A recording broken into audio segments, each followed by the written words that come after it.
দারিদ্র্য বিমোচন, ক্ষুধা মুক্তি ও নারীর স্বাবলম্বী হওয়ার পেছনে বিএনপি থেকে যে ফ্যামিলি কার্ড প্রদানের প্রত্যয় ব্যক্ত করা হয়েছে বা এই উদ্যোগটা গ্রহণ করা হয়েছে, এটাকে সাধুবাদ জানাচ্ছি।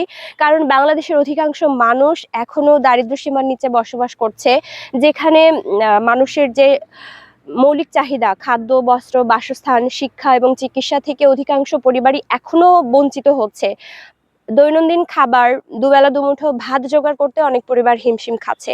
সেখানে এই যে ফ্যামিলি কার্ডের মাধ্যমে প্রত্যেক মাসে ২,০০০ থেকে ২৫০০ টাকা সহায়তা বা এর সমমূল্য দ্রব্য সামগ্রী প্রদান করা হবে।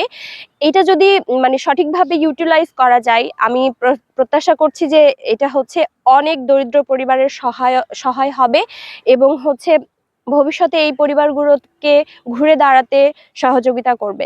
তবে অবশ্যই খেয়াল রাখতে হবে যে যারা ন্যায্য দাবিদার সেই পরিবারগুলোই যেন এই ফ্যামিলি কার্ডের সহায়তা পায়। বিএনপি কৃষি কার্ড প্রদানের এই উদ্যোগকে সাধুবাদ জানায়। বাংলাদেশ একটি কৃষি নির্ভর দেশ এবং এই দেশে অধিকাংশ লোক কৃষির উপর জীবিকা নির্বাহ করে। তো বাংলাদেশে সার থেকে শুরু করে কীটনাশক এবং বীজ এবং তা কৃষক মাঠ পর্যায়ে থেকে ফসল বিক্রি, এক্ষেত্রে খুব ঝামেলা হয় এবং অনেক সিন্ডিকেটের শিকার হয়।